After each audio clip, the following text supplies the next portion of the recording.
یہ رات جو ہے مخفی کیوں رکھی گئی؟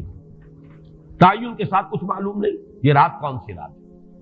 کون سی رات ہے اس کا جواب تو میں بعد میں دوں گا کہ اس میں جو آراء ہیں مختلف، لیکن یہ کہ اس کو کیوں مخفی رکھا گیا اس پر کچھ پیاری باتیں ہیں جو مفسرین نے کہی ہیں۔ پہلی بات تو یہ کہ جتنی عظیم چیزیں ہیں ان سب کو مخفی رکھا گیا۔ قیامت کب آئے گی؟ مخفی ہے، آئے گی یہ یقینی ہے۔ کب آئے گی؟ یہ تو ان امور میں سے ہے کہ جس کا علم نبی اکرم صلی اللہ علیہ وسلم کو بھی نہیں دیا گیا، جبرائیل کو بھی نہیں دیا گیا۔ چنانچہ حدیث جبرائیل میں واضح طور پر الفاظ موجود ہیں وَمَا الْمَسْئُولُ عَنْهَا بِأَعْلَمَ مِنَ السَّائِلِ، کچھ معلوم نہیں، نہ سائل کو معلوم نہ مسئول کو معلوم قیامت کب آئے گی۔ اب یہ عظیم حقیقت مخفی رکھا گیا اور اس کا خاص طور پر ذکر کیا گیا سورہ طٰہٰ میں، اَكَادُ أُخْفِيهَا لِتُجْزَىٰ كُلُّ نَفْسٍ بِمَا تَسْعَىٰ۔ اگر تعین کر دیا جاتا تو جو قریب کے زمانے کے لوگ ہوتے وہ تو خوب پھر محنت کرتے آخرت کے لیے، اور ذرا فاصلے والے ہوتے وہ ذرا تساہل کرتے اس کے بارے میں۔ اس کو رکھا گیا ہے، تلوار لٹکی ہوئی ہے، کسی بھی وقت گر سکتی ہے، یہ جیسے گلوٹین کبھی اگر آپ نے دیکھا ہو جس طریقے سے کہ اس کا چھرا گرتا ہے، کسی بھی وقت گر سکتی ہے، لہذا ہر وقت چوکس رہو، چوکنے رہو، جیسے کہ صحابہ کرام کی شان معلوم ہوتی ہے بعض روایات سے کہ ذرا تیز ہوا چلتی تھی تو وہ سمجھتے تھے کہ قیامت آ گئی۔ اس درجے استحضار تھا اعصاب کے اوپر، اس کا اتنا اثر تھا کہ ذرا تیز جھکڑ چلا اور انہوں نے سمجھا قیامت آ گئی۔ تو اس طریقے سے قیامت کو مخفی رکھا گیا۔ اکاد اخفیھا لتجزیٰ کل نفس بما تسعیٰ، نہ آج سے 100 برس پہلے والوں کو معلوم تھا کہ قیامت کب آئے گی، نہ آج والوں کو معلوم ہے، نہ اگر ابھی دنیا کی عمر ہے ابھی 100 برس اور تو قیامت سے ایک دن پہلے بھی شاید یقینی طور پر معلوم نہ ہو سکے کہ کل قیامت آ رہی ہے، تاکہ ہر وقت جو ہے امتحان اتنا ہی شدید رہے، اتنا ہی کڑا امتحان رہے ہر ایک کے لیے۔ لتجزیٰ کل نفس بما تجزیٰ بما تسعیٰ، تاکہ ہر ذی نفس کو بدلہ ملے اس کی سعی کے مطابق۔ اسی طریقے سے موت کا وقت معلوم نہیں، وما تدری نفس بأی ارض تموت، کہاں موت آئے گی کچھ معلوم نہیں، کہاں موت آئے گی، کب موت آئے گی کچھ معلوم نہیں۔ اسی طرح نوٹ کیجئے صلاۃ وسطیٰ، حافظوا علی الصلوات والصلاۃ الوسطیٰ معین نہیں ہے، اس کے لیے آراء اگرچہ ہیں، اکثر آراء جمع ہو گئی ہیں صلاۃ العصر کے بارے میں، لیکن تعین سے حتمی طور پر نہیں کہہ سکتے۔ یہ رائے بھی ہے کہ کوئی بھی معین نہیں، تمام نمازیں جو ہیں وہ صلاۃ وسطیٰ کے حکم میں، بہترین نماز، کوشش کرو کہ پوری محافظت کرو، صرف نماز کی نہیں بہترین نماز کی، ہر نماز تمہاری بہترین نماز ہونی چاہیے، ہر روز روز عید ہو، ہر شب شب برات، اگر اللہ تعالیٰ کے ساتھ کوئی قلبی ربط ہے تو ہر دن جو گزر رہا ہے وہ روز عید ہے، اور ہر شب جو گزر رہی ہے وہ شب برات ہے۔ لیکن اگر وہ کہ انسان کو غفلت ان کے قلب پر طاری ہے تو وہ عید کا دن بھی اس کے لیے ایک عام دن ہے، اور شب برات بھی اس کے لیے ویسی ہی ایک رات ہے جیسی کہ ہر روز آتی ہے اور چلی جاتی ہے۔ اس اعتبار سے اس کو بھی خاص جو ہے معین نہیں کیا گیا صلاۃ وسطیٰ کون سی ہے۔ اسی طرح بعض روایات میں جو آتا ہے اسم اعظم، اللہ کا ایک نام ایسا ہے کہ اس کے واسطے سے اللہ سے جو بات مانگی جائے وہ رد نہیں ہو، لیکن وہ کون سا نہیں بتایا گیا۔ اقوال ہیں، اندازے ہیں، حی و قیوم پر زیادہ، الحی القیوم پر زیادہ لوگوں کا جو ہے وہ اجماع ہوا ہے، لیکن یہ کہ یقین سے نہیں کہہ سکتے۔ تو اسی میں اس کو بھی نوٹ کر لیجئے کہ اس کو مخفی رکھا گیا ہے لیلۃ القدر کو۔ لوگ زیادہ سے زیادہ محنت کریں، زیادہ سے زیادہ مشقت کریں، اس کے لیے جو بھی اس کی قدر و منزلت سے کسی درجے میں آگاہ ہے، وہ اگر معین ہی ہو جاتا کہ ایک شب یہ ہے تو پھر تو سب کے سب اس رات میں محنت کر لیتے، باقی راتیں جو ہیں وہ پھر سونی اور ویران گزرتی۔ لیکن یہ کہ مطلوب یہ ہے کہ زیادہ سے زیادہ راتیں آباد ہوں، زیادہ سے زیادہ راتوں میں ذکر ہو، عبادت ہو، دعا ہو، اس لیے اس کو مخفی رکھا گیا، یہ حکمت ہے۔ اس میں بھی ایک عجیب نکتہ ہے جو امام راضی رحمۃ اللہ علیہ نے بیان کیا ہے، اور حوالہ اگرچہ نہیں دیا اس حدیث کا، لیکن ایک روایت کے حوالے سے بات بیان کی ہے کہ اس کے ظاہر نہ کرنے میں بھی اللہ کی ایک شفقت اور رحمت ہے بندوں کے حق میں، اس لیے کہ اس کی قدر جتنی زیادہ ہے اتنی ہی اس کی ناقدری پر سزا ہوگی۔ اگر معلوم ہو کہ یہ شب ہے اور اس کی ناقدری کو انسان کرے تو گویا کہ پھر وہ اتنا ہی زیادہ مورد عقاب اور مورد سزا بن جائے گا۔ اس کے لیے ایک بڑا پیارا واقعہ نقل کیا امام راضی نے کہ حضور صلی اللہ علیہ وسلم حضرت علی رضی اللہ تعالی عنہ ایک روز مسجد میں داخل ہوئے، ساتھ ہی آئے ہیں، دیکھا کہ ایک شخص سو رہا ہے، نماز کا وقت ہو چکا تھا۔ حضور نے حضرت علی سے فرمایا کہ اسے جگا دو، اسے ہوش میں لے آؤ تاکہ یہ وضو کرے، نماز کے لیے تیاری کرے۔ حضرت علی نے امتثال امر کیا، جا کر جگا دیا۔ لیکن پھر ایک سوال کیا حضرت علی نے کہ حضور آپ تو خود نیکی کے کاموں میں بہت سبقت فرمانے والے ہیں، سباق بالخیر یہ لفظ آئے، سبقت کرنے والے بہت کثرت کے ساتھ، تو آپ نے یہ جو ہے یہ کام خود کیوں نہیں فرمایا اور مجھے کیوں اس کے لیے آپ نے حکم دیا؟ آپ خود بھی اسے جگا سکتے تھے۔ آپ نے فرمایا کہ تم اس کی حکمت کو سمجھ لو، میرے جگانے پر اگر وہ نہ جاگتا اور انکار کر دیتا تو کفر ہو جاتا اس کے حق میں، اور تمہارے جگانے پر اگر کوئی تساہل سے بھی وہ کام لیتا تو وہ کفر نہ ہوتا۔ تو یہ ایک فرق ہے کہ اللہ تعالیٰ کی طرف سے ایک شفقت ہے کہ حضور صلی اللہ علیہ وسلم جگاتے اور کسی درجے میں وہ انکار کر دیتا۔ کبھی ایسا بھی ہوتا آدمی نیند میں ہے اور وہ کہتا جاؤ جاؤ مجھے آرام کرنے دو، تو اگر میرے ساتھ یہ معاملہ ہوتا تو وہ کفر کے درجے کو پہنچ جاتی بات، لیکن اگر تمہارے ساتھ یہ معاملہ ہو بھی جاتا تو اس درجے شدید نہ ہوتا۔ تو گویا کہ حضور نے اس شخص پر شفقت کے اعتبار سے یہ شکل اختیار کی کہ خود نہیں جگایا، بلکہ یہ کہ حضرت علی رضی اللہ تعالیٰ عنہ کو حکم دیا کہ اسے جگا دو۔ تو یہ نقطہ کہ لیلۃ القدر کے اخفاء میں یہ بات بھی ہے کہ اگر اس کو عیاں کر دیا جاتا، معین کر دیا جاتا، تو پھر جو لوگ اس سے غافل رہتے پھر وہ بہت سخت ناقدری کا ارتکاب کرتے اور بڑی سزا کے مستوجب ہو جاتے۔ اب چھٹی بحث ہے کہ وہ رات کون سی ہے۔ اگرچہ ایک رائے شاذ یہ بھی ہے کہ وہ رمضان سے باہر کی رات بھی ہو سکتی ہے، لازم نہیں ہے کہ رمضان ہی کی کوئی شب ہو۔ اس میں چونکہ بعض حضرات نے ایک روایت کی وجہ سے جسے ہم شب برات کہتے ہیں، لیلۃ البرات، یہ شعبان کی 15ویں شب، درمیانی شب، اور اس کے بارے میں ایک روایت موجود ہے حضرت عائشہ صدیقہ رضی اللہ تعالی عنہا کی کہ رات کے وقت ان کی آنکھ کھلی اور وہ باری آپ ہی کے پاس شب باسی کی تھی حضور کی، تو حضور موجود نہیں تھے، تو تشویش ہوئی کہاں گئے۔ تو جب تلاش کی گئی تو معلوم ہوا کہ حضور جنت البقیع قبرستان میں پہنچے ہوئے ہیں اور وہاں آپ ان کے لیے جو بھی وہاں دفن ہیں ان کے لیے استغفار فرما رہے ہیں۔ جب پوچھا گیا معاملہ کیا، تو آپ نے فرمایا یہ بڑی عظیم رات ہے اور اس رات میں فوت ہونے والوں کا فیصلہ ہو جاتا ہے، پیدا ہونے والوں کا فیصلہ ہو جاتا ہے۔ تو اب وہ بھی ایک لیلہ مبارکہ، اسی وجہ سے بعض لوگوں نے وہ جو سورہ دخان کی ابتدائی آیات ہے انا انزلناہ فی لیلۃ مبارکۃ، اس کو محمول کیا ہے اسی رات پر کہ جس کو ہم شب برات کہتے ہیں اپنی عام اصطلاح میں، لیلۃ البرات اسے عربی میں کہا جاتا ہے۔ برات کے معنی کسی کا چھٹکارا پا لینا۔ یہ شب برات جو ہے وہ برات شادی والی برات نہیں ہے،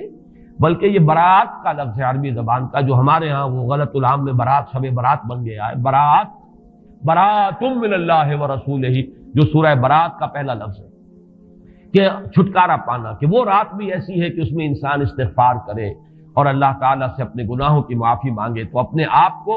جہنم سے چھٹکارا دلا سکتا ہے، وہ شب برات ہے۔ اس اعتبار سے کچھ لوگوں نے گمان کیا کہ شاید لیلۃ القدر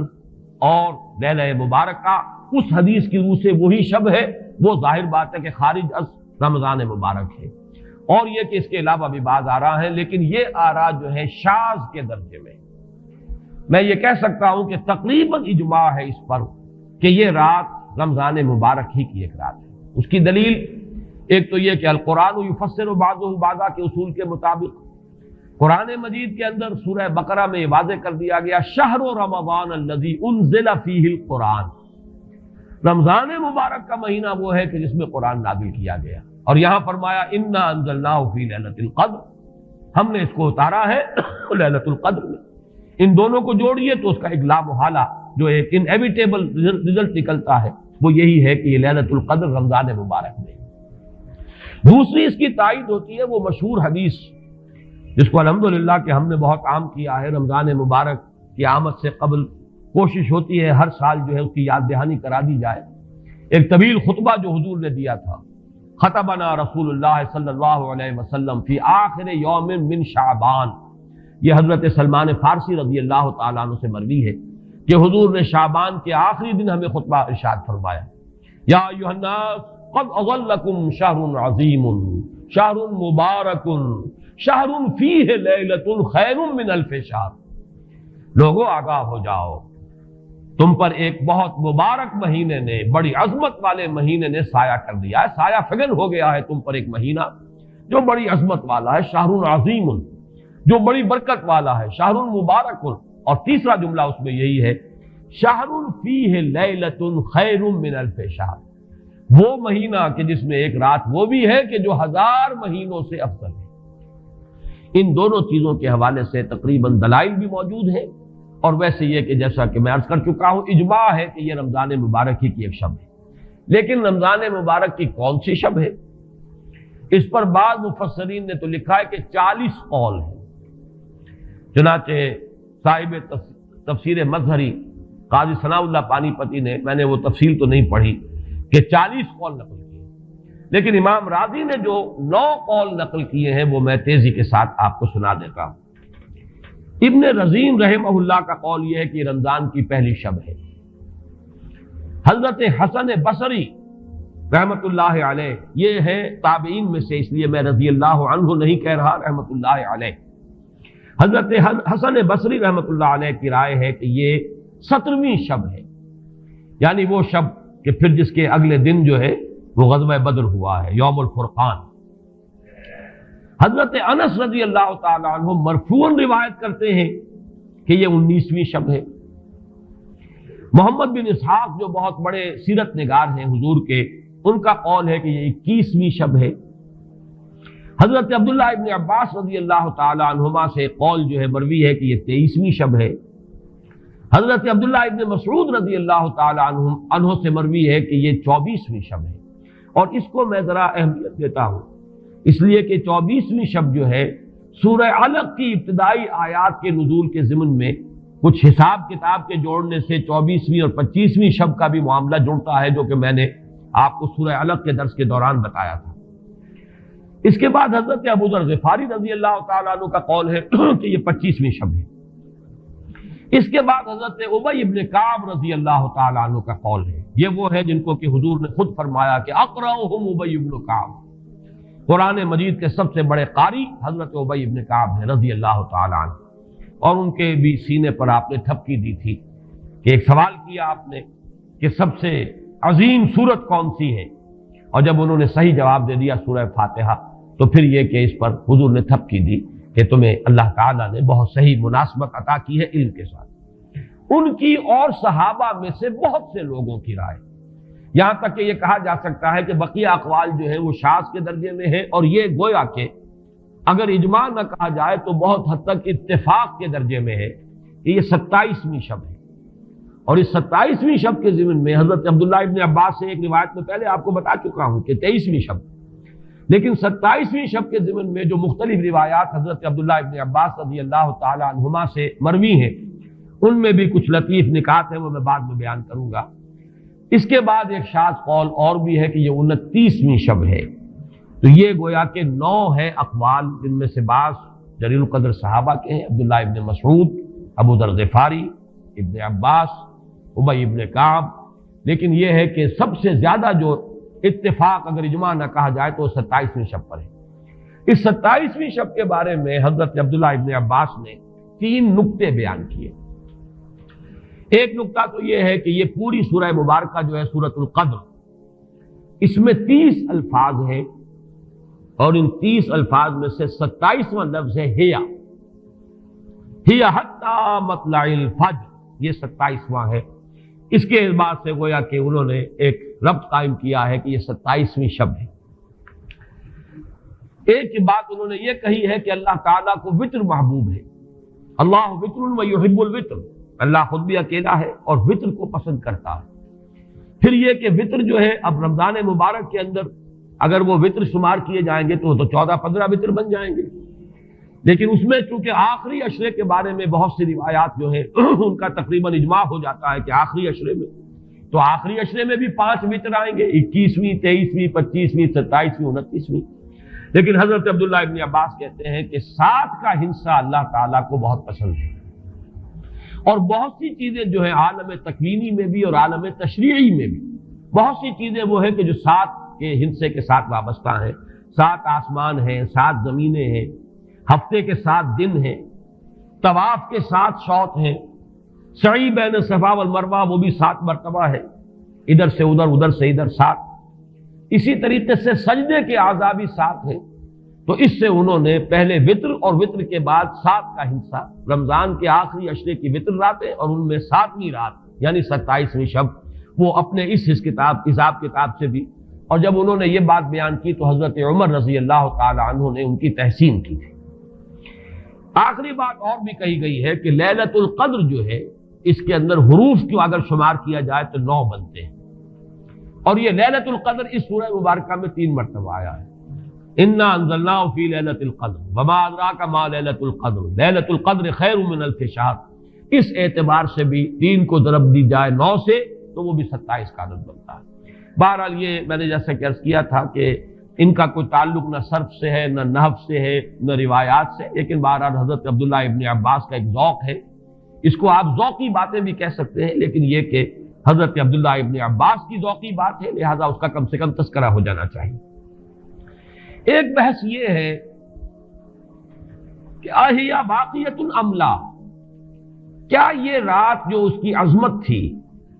یہ باقی ہے یا صرف وہی رات جو تھی جس میں کہ قرآن مجید نازل کیا گیا وہی عظمت کی حامل تھی. انا انزلناہ فی لیلۃ القدر، یا یہ کہ اب بھی ہر سال یہ رات آ رہی ہے تو اسی عظمت کی حامل ہے، اسی قدر و منزلت کی، اسی برکت کی حامل ہے. اس پر بھی تقریباً ایک اجماع ہے کہ یہ لیلۃ القدر باقی ہے، ہر سال آتی ہے.